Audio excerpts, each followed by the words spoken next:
Eu sou o professor Elmo Dias e estamos aqui no canal Falando em Português, no YouTube, no Facebook, no Quai, no TikTok, no X, no antigo Twitter.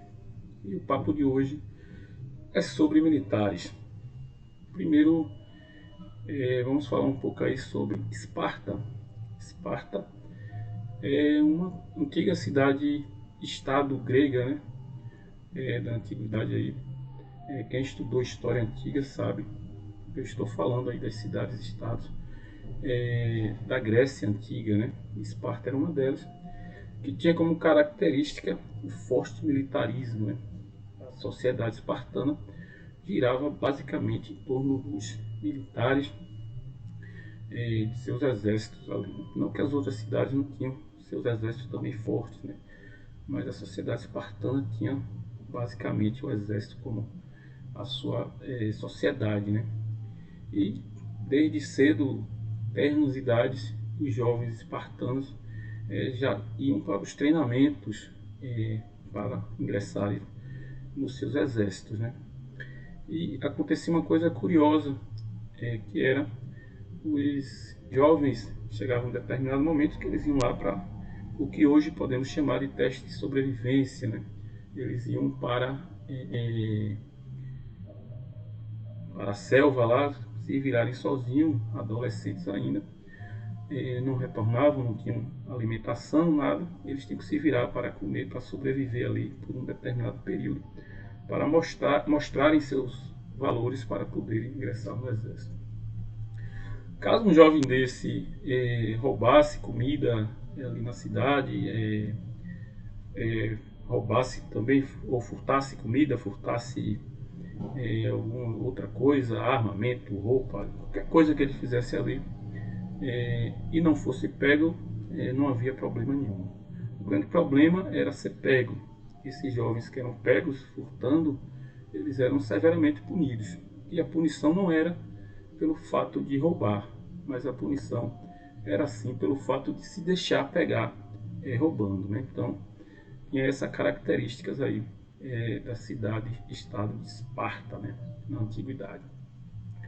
Por que essa introdução? Para falar dos militares brasileiros, que tem uma característica parecida, mas só parecida com o que acontecia em Esparta. O que é que acontece com os nossos militares aqui no Brasil, né? As Forças Armadas e também as forças estaduais, as polícias militares estaduais e as Forças Armadas do Brasil.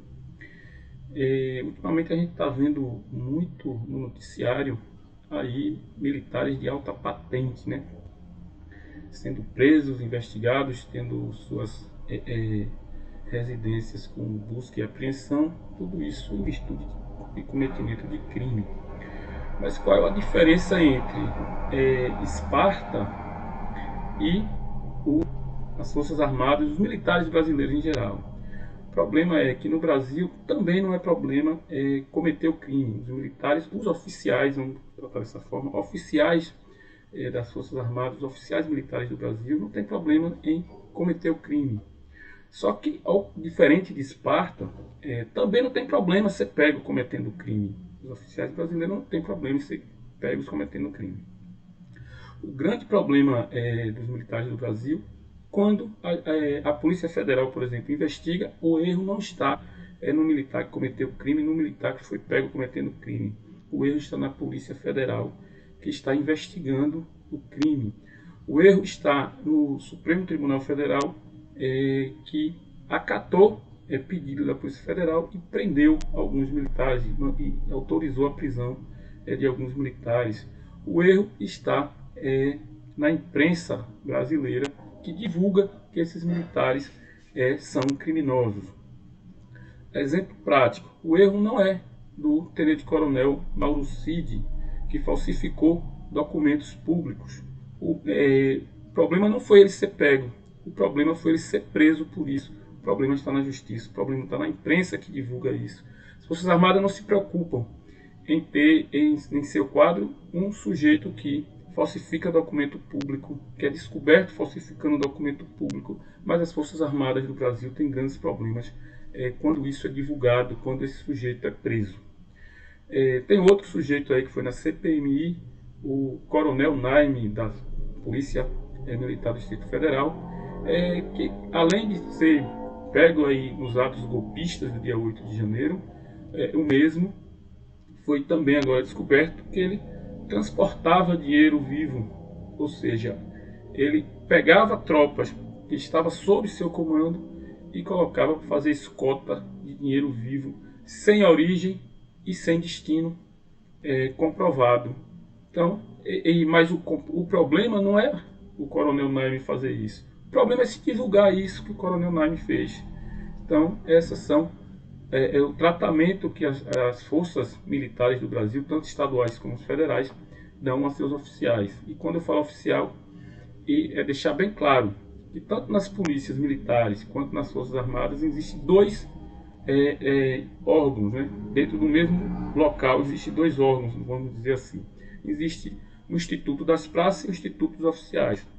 As praças não têm esses privilégios, cometer crime, as Forças Armadas e nem as Polícias Militares terão nenhum problema em excluir essas pessoas de suas tropas. Mas quando se trata de oficial, é um outro mundo que precisa voltar para a terra, e as Forças Armadas e as Polícias Militares do Brasil, para voltar a ter respeito com os militares, tem que cortar na carne e cortar na carne dos oficiais, tanto do Exército como da Polícia Militar.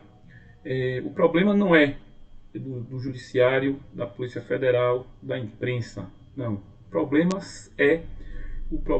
é basicamente de ter dentro dessas tropas oficiais corruptos. A corrupção do Coronel Naime não é só simplesmente tentativa de golpe de Estado. A corrupção do Coronel Naime não é só ele transportar dinheiro sem origem e sem destino. Ele já é corrupto quando ele emprega tropas pagas com dinheiro público para fazer um servicinho dele particular. Mesmo que esse transporte fosse legal, se esse dinheiro fosse legal, tudo isso fosse legal, só o fato dele empregar tropas pagas com dinheiro público para fazer o serviço privado, ele já era um corrupto. Então, é isso que tem que acabar dentro das forças militares.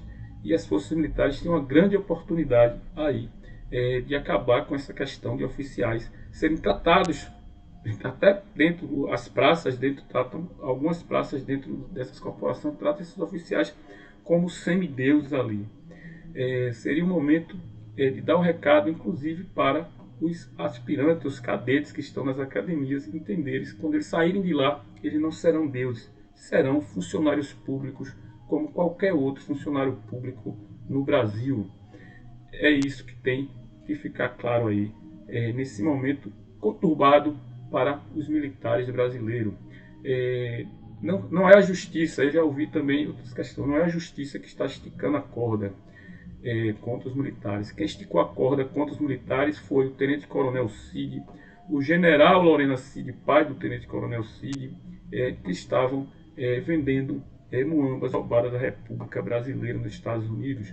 Quem esticou a corda foi o Coronel Naime, quando empregou tropas do Distrito Federal para transportar dinheiro vivo sem origem e sem destino comprovado. Então, essas pessoas esticaram a corda e os militares têm que excluir esses e não procurar bagunçar a República Federativa do Brasil.